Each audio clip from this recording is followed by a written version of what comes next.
You damn right. It's that time of year again for Texas Frightmare weekend. Probably my favorite convention I go to. We try to make it every year.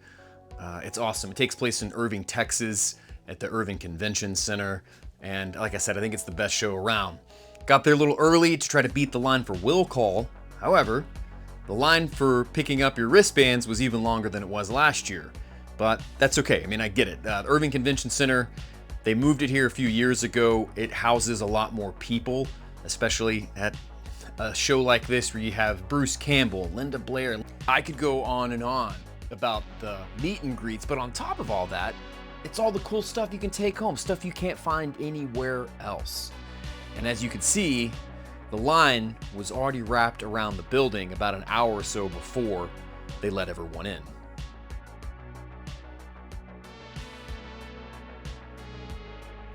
There's always such a buzz that first night. That's why I love going on Friday night. We were only able to go the first night this year, only one night, that's okay, but it's just great. Everyone's excited for the meet and greets. Everyone's excited to explore and go on the hunt for things to add to their collection. I specifically had a game plan in mind as my first stop once I got there.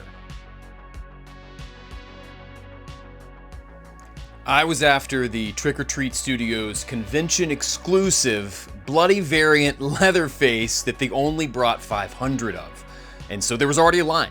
And I figured where I was at waiting in line, I was gonna be able to get my hands on it. Trick or Treat Studios does really cool stuff. I've really gotten into some of the things they've started to put out. I've got the True Romance figures on pre-order. I think these Goosebumps figures are pretty neat, but I was able to score the Bloody Variant Texas Chainsaw Massacre Leatherface figure by Trick or Treat Studios. They gave you this poster to go with it for the first 100 people, and I think this figure's sick. I like that it's an exclusive for this convention, you know, so it's just something I had to grab. Texas Chainsaw Massacre probably is my favorite horror film of all time, and so it was a no-brainer for me.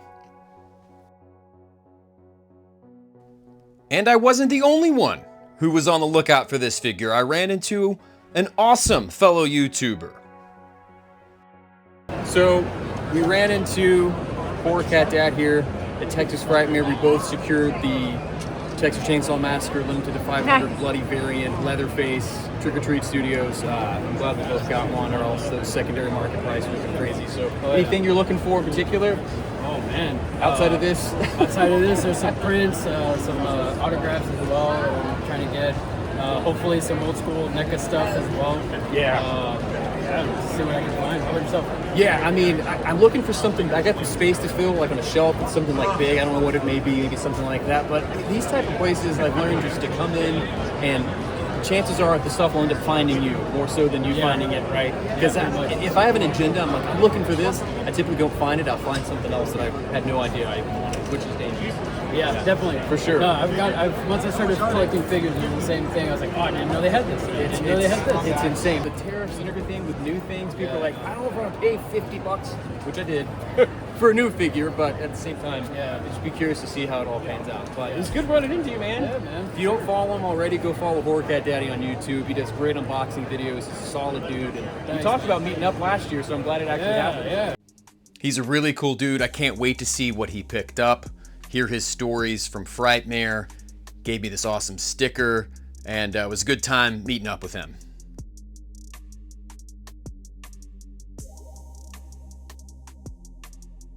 And almost the very next table we stopped down because I found the thing that's gonna go on my shelf.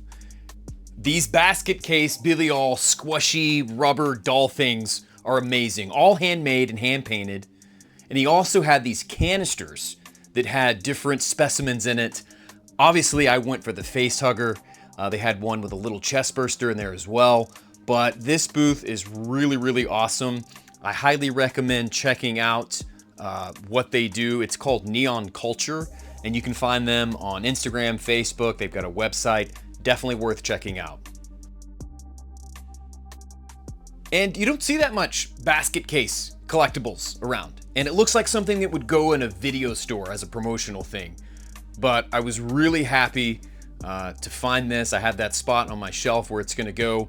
And of course, you know, this is just the type of thing that I think is really cool You know, they're not one of a kind necessarily. They made lots of them, but just unique, something that you're not going to find on the store shelves.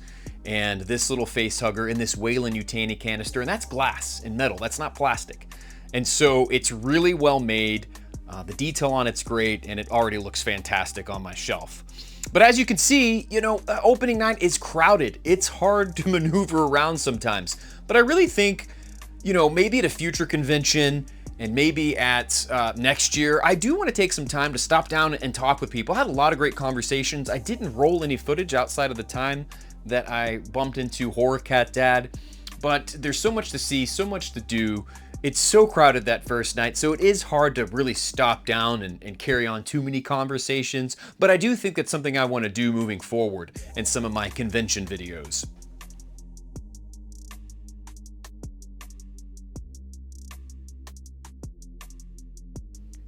So many great VHS tapes. I think the amount of booths that have VHS tapes is like tripled since I first started going. It seems like, at least. I held off. I didn't buy any. That's okay for another date. It was tempting because there were so many great ones.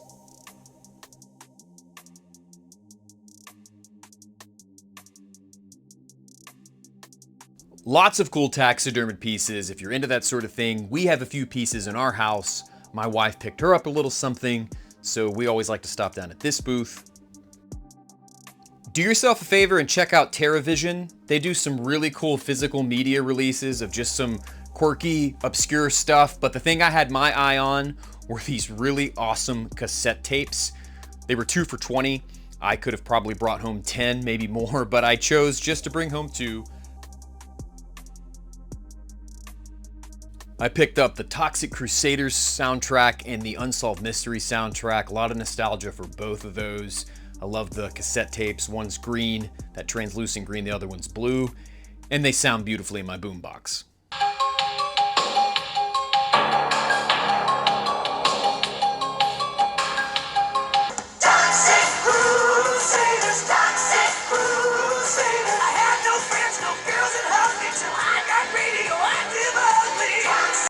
It's cool to see people promoting their films. Apparently Art the Clown is in the sequel to Circus of the Dead. May have to check that out.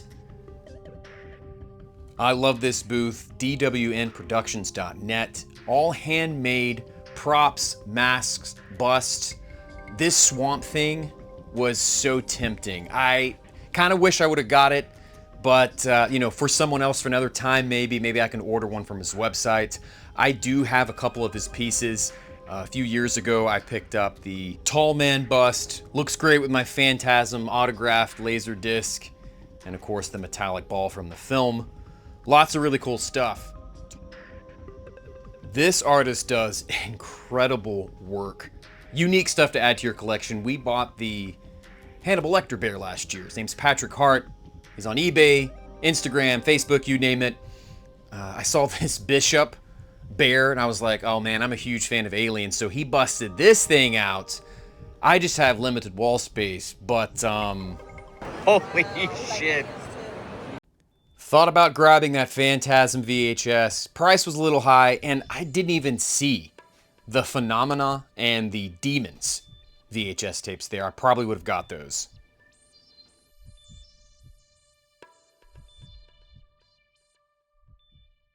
Don't delay. If you've liked what you've seen today, smash that like and subscribe button as if it's your only chance of survival.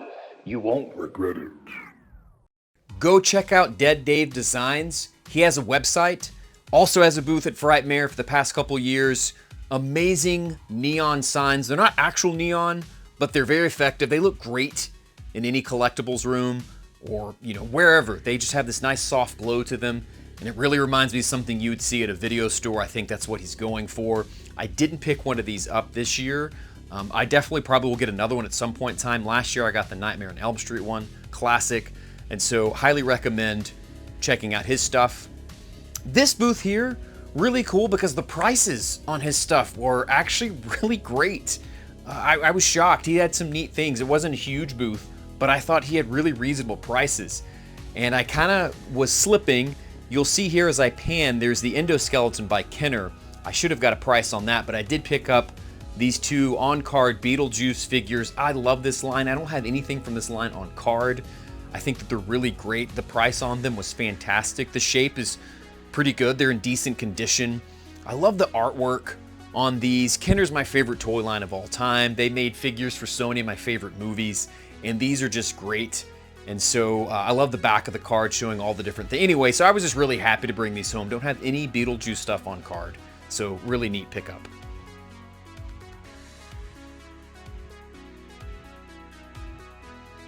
So Misfit Toys out of Houston has made their presence at the Texas Frightmare for the past few years, and I really do like this booth. They just always bring such good collectibles, things you just can't find anywhere, and even stuff that may not be necessarily old or vintage, but the backstock of NECA things, if you're into that. And, you know, their prices, I think, are reasonable. I think last year I bought a handful of things from them. If you've checked out that video, I went back on Sunday, and they actually were ready to make deals. And so I really walked out of there with some good stuff. So definitely check out Misfit Toys if you're ever in the Houston area, or if you make it to Texas Frightmare.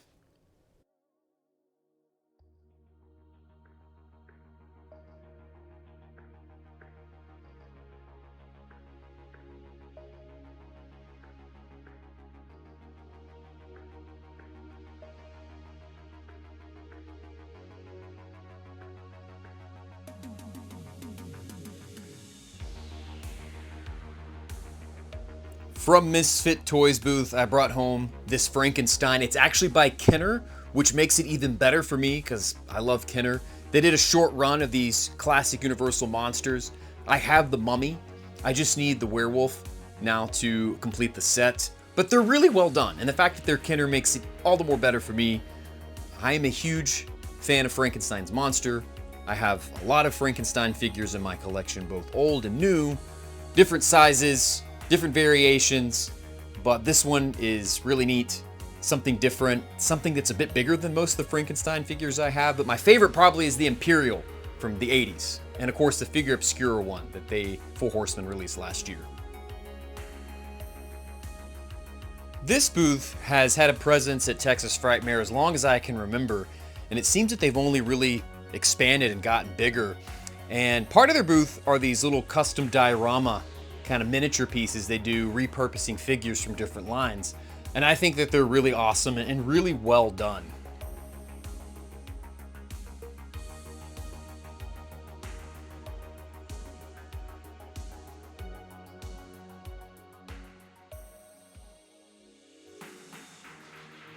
And of course, that's not all they have. They have a lot of really unique sort of pieces that I've never seen anywhere else. Some hard to find things. Prices are always really good. They don't have an online presence. They strictly show up at conventions. But I'm always happy to stop down at this booth. I'm pretty sure I've taken something home from them every time I've gone. And I'm a little upset with myself too, because I didn't pick up one of these pins. I meant to, but I love these movie license pins. I did pick up the Leprechaun figure though, because I don't have any Leprechaun merch. I think Trick or Treat Studios is doing a Leprechaun figure here pretty soon. This is a custom, a very limited run, and it's by a guy named Tony's Dark Nightmares. I don't know much about it. It came with this really awesome gold coin from the Leprechaun's Pot of Gold. But yeah, you know, I don't have any Leprechaun merch, and I love that movie. So given that this is sort of a unique, small, limited run, I had to take it home with me. And you'll see a lot of these kind of custom things. These alien xenomorphs were great, all custom, a bit rich for my price, but I could definitely see how they would fit really nice into a collection because it's something you can't find anywhere else. And I gotta tell you, I'm kicking myself a little bit too on this one. I really meant to go back and get this House of the Dead figure. Missed out on it. That's okay. We'll leave it for someone else's collection. And that happens, you know, especially on opening night. They're super duper crowded. This booth that I'm showing here, Toy Matrix, they specifically and only do large conventions, and their booth is among the biggest, if not the biggest, at the show. And they have amazing stuff. Was tempted to take home that NECA Godzilla, the NES variant. I didn't pick up any kaiju though, because we're going to Japan later this year, and so I'm gonna get my kaiju fix there. But Toy Matrix, if they're at a show near you, they travel around the world, maybe around the US, I don't know. But check them out. This booth while looking at some of the cool NECA stuff on the table, my wife kind of reached down in this bag underneath there and picked up this Mothra, which I thought was cool. But also in there was this 2012 Comic-Con exclusive Predator 2 City Hunter, the translucent sort of variant. The bubble wrap popped off of this one, so he had it for sale for 25 bucks. I think it's awesome. It gives me more of a reason maybe to even open it and display it, but a really good find for that price, and I was really excited to bring this one home.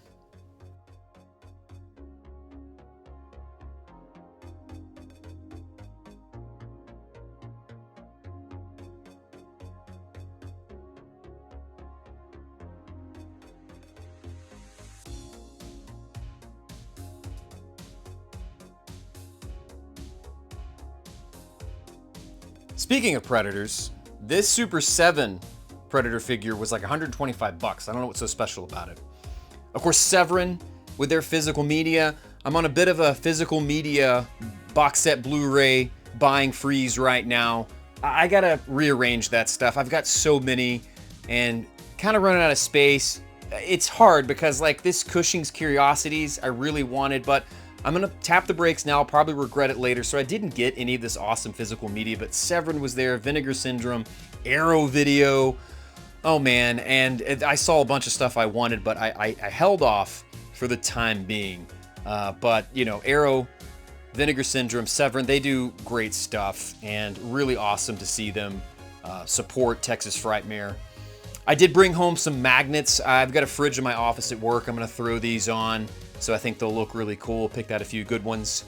My wife had to have this shirt, and it was selling fast because it was like the last one they had at this booth. That's the most frightening thing of Pet Sematary, in my opinion.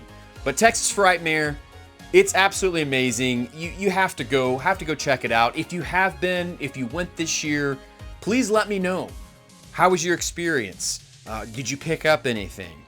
Do you go to other conventions like this around you? Do they have anything like this? Texas Frightmare is among the biggest and baddest, so I am really stoked that it's relatively close by to me and I can go year to year.